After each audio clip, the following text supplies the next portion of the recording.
पापा मैं शिखर से प्यार करती हूँ और उसी से शादी करूंगी। ठीक है फिर, अगर तुझे उस गरीब लड़के से ही शादी करनी है तो निकल जा मेरे घर से, और आज के बाद कभी यहाँ मत आना, समझी? रुचि ने अपना बैग उठाया और अपने अमीर पिता की हवेली छोड़कर शिखर से ब्याह कर उसके गांव आ गई। छी शिखर, ये गांव में पहुंचते कैसी गंदी सी स्मेल आ रही है। अरे ये बदबू नहीं बल्कि गांव की पहचान है, मतलब गौ माता के गोबर की खुशबू। वो देखो, वहाँ देखो कैसे वो काकी गोबर के उपले बना रही है। छी, ये अपने हाथों में गोबर कैसे उठा रही है? ये गाय की पोटी को हाथ से कौन छूता है? ये गांव के लोग कितने गंदे हैं। फिर कुछ देर बाद उनकी कार एक घर के बाहर आकर रुकती है। अरे ये कार यहाँ क्यों रोक दी? डार्लिंग, यही तो तुम्हारा ससुराल है, चलो उतरो। रुचि जैसे ही कार से उतरती है तो उसकी सैंडल कीचड़ में फंस जाती है। ओह नो, ये क्या हो गया? शिखर डार्लिंग, हेल्प मी। शिखर उसकी मदद करके उसका पैर बाहर निकालता है। ओह नो, मेरी 10,000 की सैंडल खराब हो गई, लेकिन ये तो अब 10 रुपए की भी नहीं रही। You shut up. है शट अप? भैया, ये भाभी कौन सा शटर अप करने के लिए कह रही है?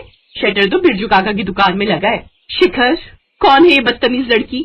अरे ये मेरी छोटी बहन शीतल है, थोड़ी पगलैट है, कब कहाँ क्या बोलना है इसकी समझ नहीं है इसे। तभी हाथों में थाली लिए शिखर की माँ आशा आती है। आओ आओ मेरी शहरी सुंदर बहू, अंदर आओ, तेरे ससुराल में तेरा स्वागत है। कुछ ही देर में सारे गांव में ये बात पता चल जाती है कि शिखर कोई शहरी बहू लाया है। अगले दिन गांव की कुछ औरतें उसकी मुंह दिखाई के लिए आती हैं। रुचि बहू, बाहर आ जाओ, मुंह दिखाई के लिए गांव की औरतें आ गई हैं। रुचि शॉर्ट ड्रेस पहनकर बाहर आती है। अरे आशा बहन, इसकी मुंह दिखाई है या टांग दिखाई? इसके मुंह से ज्यादा तो इसकी टांगे दिख रही हैं। पहले पता होता टांग दिखाई है तो इसकी टांगे ढकने के लिए तोहफे में कोई कपड़ा ले आते। अब मुंह दिखाई हो बहन या फिर टांग दिखाई, सच तो ये है कि दिख सब कुछ ही रहा है। जितनी इसकी टांगे गोरी है ना, इतना गोरा तो तुम सबका मुंह भी नहीं है। अब जो काम करने आई हो वो करो। और बहू, ये दर्जी मुए ने जरूर तुम्हारा आधा कपड़ा बचा लिया होगा, तभी तो इतनी छोटी सी फ्रॉक सिल दी है। कोई बात नहीं, फिलहाल तो ये चुन्नी सर पर ओढ़ ले और फिर कल से साड़ी ही पहनना। फिर सब उसकी मुंह दिखाई करती हैं और वहां से चली जाती हैं। तभी आशा अपनी बहू से, बहू इससे बड़े कपड़े तो मेरी गोरा पहनती है। कौन गोरा माँ जी? हमारी बच्चिया, अभी कुछ दिन पहले ही जन्म लिया है उसने। माँ जी, ये डिजाइनर कपड़े हैं और इसे कोई दर्जी नहीं सिलता, बल्कि फैशन डिजाइनर बनाता है, और आगे से मेरी तुलना उस बच्चिया से नहीं करना। ये कहकर रुचि अपने कमरे में चली जाती है। शाम को रुचि अपनी हील्स हर जगह ढूंढती है, लेकिन वो उसे कहीं नहीं मिलती। उफ, न जाने कहाँ चली गई, यहीं तो रखी थी। क्या हुआ रुचि, क्या ढूंढ रही हो? वो मेरी रेड वाली हील्स नहीं मिल रही हैं, कल ही निकाली थी बैग से, पता नहीं कहाँ गई। भाभी पहले ये बताओ वो कितने की थी? पूरे 15,000 की। लेकिन तुम ये क्यों पूछ रही हो? क्योंकि आपकी वो 15,000 की हील्स हमारी गोरा पहनकर घूम रही है। माँ ने उसे वो हील पहना दी है।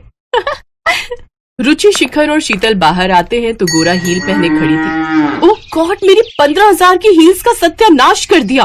अरे बहुरिया, तुम्हारी ये हील तो बहुत अच्छी है, देखो ना, गोरा बार बार खुटिया से भाग जाती है। अब हमने तुम्हारी खुटिया से इसे बांध दिया, अब मजाल है वो कहीं भाग पाए।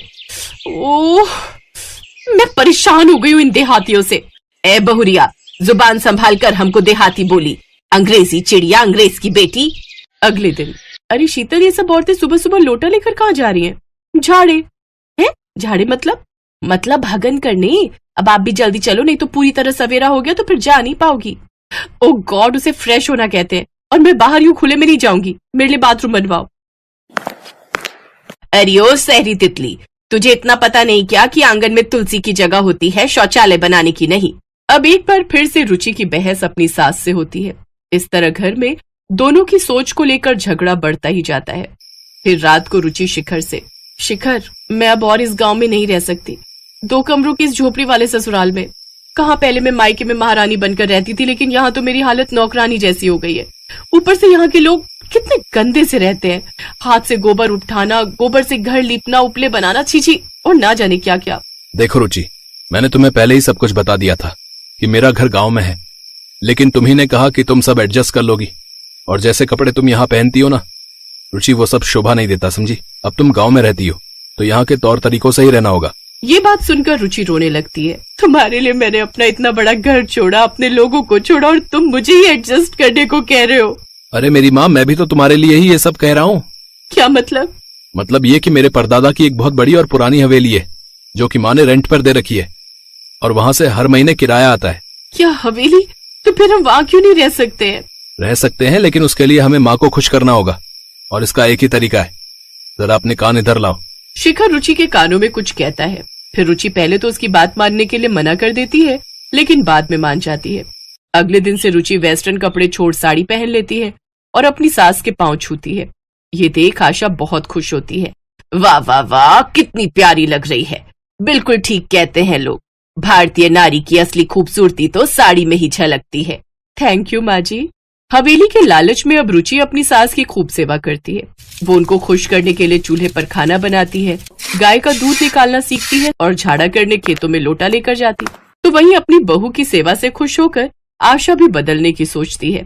जब ये बहू इतने अमीर घर की होकर हमारे लिए इतना कुछ कर सकती है, तो फिर हम क्यों नहीं इसके लिए अपना रहन सहन बदल सकते हैं। अब आशा देवी अपनी उस हवेली को खाली करवाती है और उसमें सुख सुविधा की हर चीज लाकर रख देती है। उसमें मॉड्यूलर किचन बनवा देती है, साथ ही शौचालय भी, जिससे उसकी बहू को कोई परेशानी ना हो। ये देख रुचि भी बहुत खुश होती है। कुछ समय बाद वो गांव में एक डेयरी फार्म का बिजनेस खोल लेते हैं और उनका ये बिजनेस खूब चलने लगता है।